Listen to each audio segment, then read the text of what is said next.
Good evening. কি কৰি আছে আপোনালোকে? 6টা বাজিব এতিয়া। চাহ তাহ খালেনে?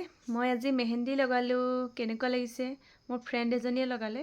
হাতটো বহুত বেছি ডাঙৰ, সেইকাৰণে ইমান শ্ব'টো নুঠে মেহেন্দি। আৰু নেল পলিচ লগালে ধুনীয়া লাগিব। মই নেল পলিচ নাই লগোৱা। কেনেকুৱা লাগিছে জনাব দেই। আপোনালোকক বহুত বহুত ধন্যবাদ। মোৰ চেনেলটো ইমান ধুনীয়াকৈ চলি গৈছে, আপোনালোকে ইমান সুন্দৰকৈ সঁহাৰি জনাইছে। আৰু ফাইনেলি মোৰ ইউটিউব চেনেলটো 750 হৈ গ'ল, মানে ছাবস্ক্ৰাইবাৰ। আপোনালোকে ইমান ধুনীয়াকৈ সহযোগ কৰিছে, ইমান ধুনীয়াকৈ আগবঢ়াই নিছে। মোৰ ফালৰ পৰা বহুত বহুত ধন্যবাদ আৰু মৰম থাকিল আপোনালোকলৈ। আৰু বেছি নালাগে মোৰ চেনেলটো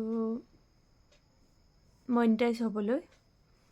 আৰু আপোনালোকৰ মই আশা কৰিছোঁ মৰম দি যাব, আগবঢ়াই নিব আৰু ধুনীয়াকৈ মোক চেনেলটো আগবাঢ়ি যোৱাত সহায় কৰিব।